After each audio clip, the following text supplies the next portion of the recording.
जो हमारी भाभी थी फर्स्ट वाली, उनकी अनफॉर्चुनेट डेथ हो गई। जिसको आपने बड़े सम्मान से भाभी बोला, वो सर मेरे जीवन में देवी मिली थी। और आप पर जब इसको लेकर भी एलिगेशन लग जाते हैं, कौन का ये कंधा कलंकित है, चाहता अच्छा हूँ। हेलो दोस्तों, भोजपुरी के सुपरस्टार पवन सिंह ने अपने पहली वाइफ यानी नीलम सिंह के बारे में बहुत बड़ी बात कह दी। आगे सुनिए। जो हमारी भाभी थी फर्स्ट वाली, उनकी अनफॉर्चुनेट डेथ हो गई। फिर ये घटना हुई, फिर इधर सारी कंट्रोवर्सी हुई। कई बार लगता नहीं भगवान से शिकायत करो कि यार ये जो प्यार वाला होता है, क्योंकि एक मर्द के इंसान में ये भी जरूरत होती है। बिल्कुल, मैं प्रभु के सामने खड़ा होता हूँ सर।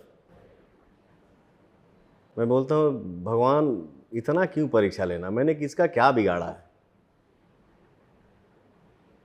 जरूर बातें करता हूँ सर, मैं सोता हूँ ऐसे करके तो भी सोचता हूँ कि प्रभु मैंने किसका क्या बिगाड़ा है, क्यों इतना परीक्षा। जिसको आपने बड़े सम्मान से भाभी बोला, वो सर मेरे जीवन में देवी मिली थी। वो मैंने देवी को खो दिया। अब पॉसिबल नहीं है कि वो देवी मुझे दोबारा मिल पाएगी, और ना ही मुझे उम्मीद है। और वो आपकी भाभी इस दुनिया में नहीं है। मैं सिर्फ इतना ही कह सकता हूं कि इस कंधे पे वो दाग लिखा था। और आप पर जब इसको लेकर भी एलिगेशन लग जाते हैं, कई सारे लोग इसको लेकर भी कहते हैं कि आपका हाथ, बहुत सारी चीजें आती हैं घर में, आप देवी कह रहे हो।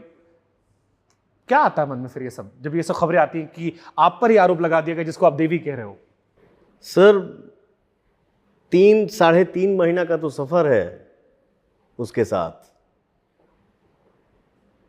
ठीक है, हमारे भैया की साली थी, बट शादी के बाद तो हम लोग एक दूसरे को अभी अच्छे से जान भी नहीं पाए थे।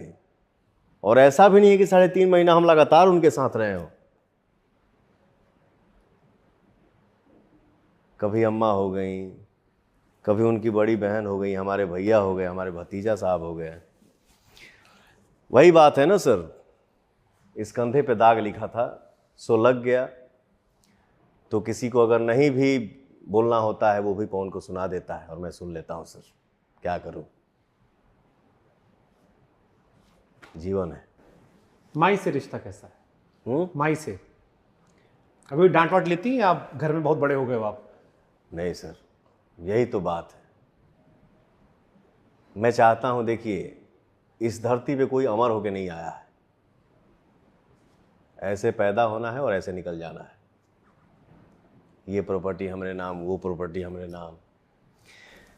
देखिए घर घर देखा एके लेखा, हर घर की कहानी सेम ही है। वो चाहे 100 में हो, 1000 में हो, करोड़ में हो, अरबों में हो, बट कहानियां सेम ही हैं। मैं चाहता हूँ कि हर परिवार, जैसे हमारे पापा 4 भाई, तो एक चाचा जो हमारे पापा के बाद, वो उनको हम लोग बाबूजी बोलते थे, इस दुनिया में नहीं है, हमारे पापा भी नहीं है।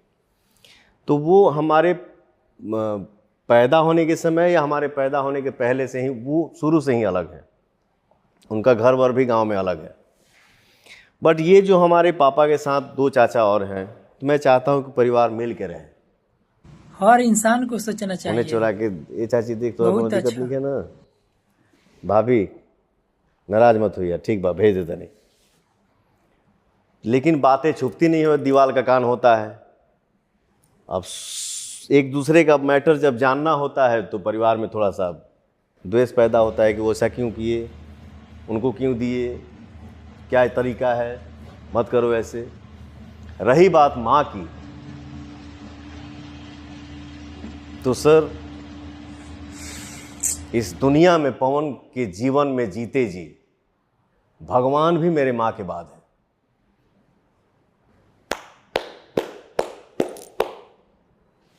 हम चाहेंगे इसी नोट पर माता जी को एक कोई भजन गाना डेडिकेट करके समराइज कर दे, क्योंकि इससे अच्छा एंड नहीं हो सकता। माँ पर पूरी दुनिया खत्म हो जाती है। मैं एक बड़ा सुंदर निर्गुण गाया था दिनेश लाल यादव जी के फिल्म में। मन सपना के महल बनावे, हाँ, मन सपना के महल बनावे, ई न समझ में जिंदगी आके खेला समझ में न आवे। हर हर महादेव, जय भोलेनाथ। और जय भोलेनाथ। दुआ करेंगे कि अगली बार जब हमारी आपकी पॉडकास्ट से मुलाकात हो तो एक छोटा भाई हमारा कहीं आसपास हो और माता जी के सपने जो हैं आपके सारे मुकम्मल हो, जीवन में शांति हो। और बिल्कुल बिल्कुल बिल्कुल सर, मैं अभी आपका नंबर लूँगा और जैसे ये शुभ समाचार का शुभ जैसे शुरू होगा वैसे आपको मैं मैसेज करूँगा, और जैसे धरती पे आएगा तो हम लोग साथ बैठेंगे। थैंक यू सो मच पवन जी, बहुत अच्छा लगा आपसे बात करके। Thank you so much.